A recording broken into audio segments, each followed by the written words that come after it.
নমস্কার বন্ধুরা, সবাই কেমন আছো? আশা করি সবাই ভালো আছো। নতুন একটা ভিডিওতে আপনাদের আরও একবার স্বাগত জানাই। আজ আপনাদের সাথে শেয়ার করব মটরশুঁটির ইডলি। তেল মশলা বাদ দিয়ে তৈরি করুন এরকমই সকালবেলার হেলদি একটা জলখাবার। দেখতে যতটা না সুন্দর, খেতে হয় ভীষণ সুন্দর, আর বানানো একেবারেই সহজ। হাতে যদি থাকে মাত্র 10 মিনিট, তাহলে বানিয়ে ফেলুন এরকমই ইডলি। তার সাথে থাকবে একটা কিন্তু সিম্পল চাটনি। খেতে তো এটা সুন্দর হয়, আর বানানো কিন্তু খুব সহজ, বাচ্চারাও অনায়াসে এটা খেতে পারবে। তেল মশলা যেহেতু এটা বাদ দিয়ে, তো সবাই কিন্তু খুব সহজেই খেতে পারবে। আর সকালবেলা যদি এরকম একটা হেলদি ব্রেকফাস্ট থাকে, তাহলে কিন্তু অন্য কোনো রান্নার প্রয়োজন পড়বে না। তো চলো রেসিপিটা দেখতে থাকো, আশা করি আপনাদের ভালো লাগবে। তো বানানোর জন্য এই জায়গায় আছে মটরশুঁটি। এখন কিন্তু বাজারে বেশ অনেক মটরশুঁটি ওঠে, সেটা কম দামেই পাওয়া যায়। এই টাইমটাই হচ্ছে মটরশুঁটির টাইম, তো আপনারা কিন্তু মটরশুঁটি দিয়ে খুব সহজে বানাতে পারবেন।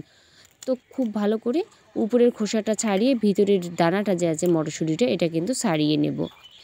নেওয়ার পরে এটা শিল নোড়ায় খুব ভালো করে কিন্তু বাটতে লাগবে। আপনারা যদি চান তাহলে মিক্সারে করতে পারেন। একটা দিয়ে দিলাম কাঁচা লঙ্কা, ধনেপাতা দিয়ে খুব ভালো করে কিন্তু মিহি করে বাটবো। এটা বাটতে বেশি সময় লাগে না, যেহেতু কাঁচা তাই খুব সহজেই কিন্তু এটা বাটা যায়। আর দিয়ে দিলাম এক টুকরো কিন্তু আদা দিয়ে খুব ভালো করে এটা একেবারেই মিহি করে বাটতে লাগবে। এটা খুব ভালো করে মিহি করে বাটার পর কিন্তু নামিয়ে নিলাম।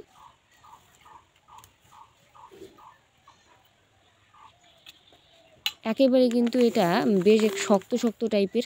তো এরপর নিয়ে নেব সুজি দিয়ে যেহেতু ইডলিটা তৈরি করব, স্বাদ মতো একটু নুন। এরপর মটরশুঁটির যে বাটা, সেটা দিয়ে অল্প অল্প জল দিয়ে কিন্তু ব্যাটারটা তৈরি করতে লাগবে। তবে একবারে এক গাদা দিতে যাবে না, অল্প জল দিয়ে এটা কিন্তু ব্যাটারটা এরকম একটা থকথকে হলে পরে খুব ভালো করে এটা মিশিয়ে ঢাকনা দিয়ে রাখবো রেস্টে, বেশ এই আধ ঘন্টার মতো, তাতে যাতে সুজিটা নরম হয়।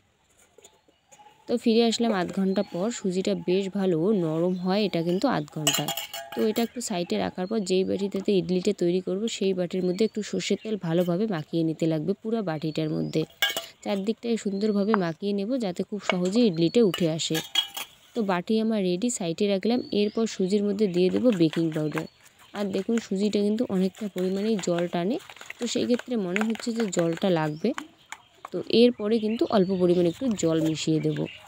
প্রথমে বুঝতেই পারবেন না কতটা জল লাগে, তাই অল্প পরিমাণ জল দিয়ে ব্যাটার বানিয়ে ঢাকনা দিয়ে রাখার পরেই কিন্তু বেকিং পাউডার মেশানোর পরে অল্প অল্প জল দিয়ে ব্যাটারটা তৈরি করুন। ব্যাটারটা দেখুন বেশি কিন্তু পাতলাও নয়, বেশি আবার ভারীও নয়, একটা থকথকে ব্যাটার।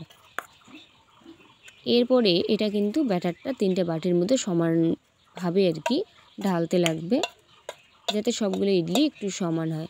আপনারা চাইলে কম বেশি করতে পারেন।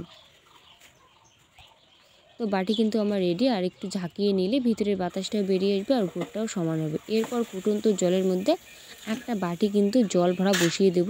খালি বাটি দিলে পরে কিন্তু এটা সরাসরি হতে পারে, তাই জল ভরা দিলে কিন্তু এটা কিন্তু সরবে না। আর উপরে দিয়ে দিলাম এরকম একটা ছিদ্র পাত্র, সেটা দিয়ে তার উপরে ইডলির যে বাটিটা আছে সেটা দিয়ে কিন্তু ঢাকনা দিয়ে রাখবো 10 মিনিট। বেশিক্ষণ এটা সময় লাগে না, 10 মিনিট রাখলেই কিন্তু এটা খুব সুন্দর ইডলিটা রেডি হবে।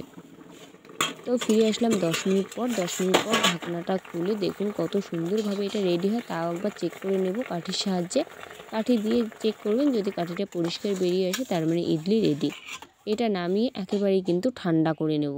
ঠান্ডা হতে হতে এই ফাঁকে কিন্তু ততক্ষণ চিনেবাদামের যে চাটনি সেটা তৈরি করব। একদম সিম্পলভাবে তৈরি করব, কিচ্ছু না, জাস্ট চিনেবাদামটাকে একটু শুকনো খোলায় ভাজার পরে তার খোসাটা কিন্তু কিছুটা ছাড়িয়ে নেওয়ার পর শিলনোড়ায় একটু নুন দিয়ে খুব ভালো করে বাটতে লাগবে।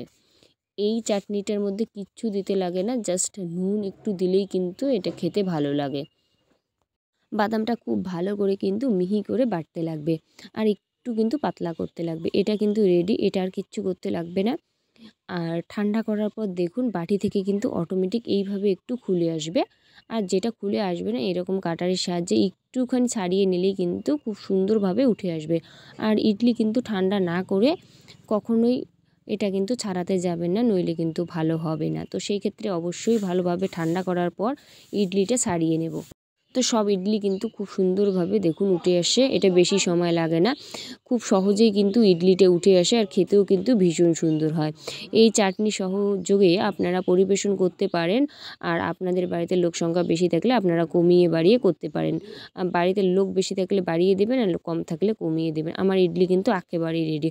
আর কতটা নরম হয় আপনারা দেখেই হয়তো বুঝতেই পারছেন। একেবারেই কিন্তু এটা হেলদি একটা খাবার, আপনারা সকালবেলা ব্রেকফাস্টে তৈরি করতে পারেন।